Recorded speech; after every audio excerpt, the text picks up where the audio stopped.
Afternoon, everybody. Um, Almond butter chocolate avocado pudding right here. And this recipe, first time by the way making this, and this recipe was inspired because I just got back from my dentist this morning, and she did a great job, by the way. It was a breeze. Extraction, molar, and prep foundation to get it ready for an implant down the road. So I'm not in pain at all or anything like that, but pardon me if I slur my words. It's just a little awkward talking. I think there's still a little bit of freezing, residual freezing in there. Anyway, so I felt like having something sweet, but what are you going to eat and still satisfy that sweet tooth? Usually what I do is I take peanut butter, a spoonful of peanut butter or almond butter, and a teaspoon of this. Be right back. Melt, chocolate melt. This stuff is awesome. Barely 1 gram of carb and lots of fat, made with coconut oil. You can find this at any grocery store now. Sobeys, Safeway. But that's what I usually do. And I thought, I've got some avocados sitting on the counter.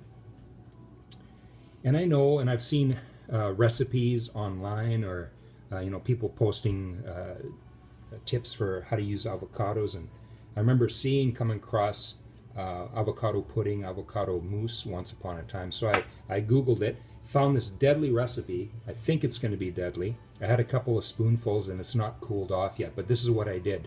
Basically, 2 avocados, boom, food processor. Did I say this? I can't remember if I went over this. Maple syrup. Start off with about a 1/4 cup of this just to get things going. Then you got cocoa powder right here. Use about a cup of that. Don't be afraid to use 1 full cup. And I ended up adding even more just because I like a more deeper, richer chocolate taste. Still not a dark chocolate taste, still more of like a milk chocolate, because I know Renee likes or prefers the milk chocolate to the dark chocolate, so I wanted her to be able to enjoy it as well. And then I used some of this almond milk here, and start off with about 1/2 cup just to get things going, whir it up, and then about halfway through just kind of check the consistency, and I ended up and of course the sweetness and the chocolatiness. And so basically you'll end up using a little bit of this, a little bit of that, a little bit of this during halfway through and maybe 3/4 of the way through, just to achieve a nice creamy consistency. Just kind of like this, nice and right. Man, that's good. I might even actually add a little bit more maple syrup just to get a little bit more sweetness in there. What else? Oh yes, almond butter. I used a cup of almond butter to begin, and actually no, it'd be closer to about a 1.5 cups when all is said and done, because I basically just ended up using what was left in the container. But I'm sure you can use peanut butter as well, or seed butter, and any other kind of nut butter. Anyway, I'm just going ahead and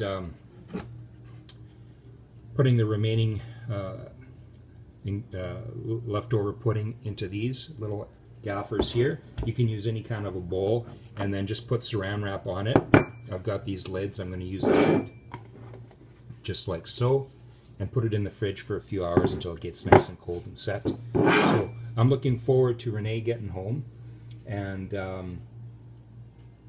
hopefully she doesn't see this before. But anyway, it's going to be a surprise, and I'll think of something to cook for us for supper. Of course, maybe soup. Can't handle really anything more than that right now because of what happened this morning. So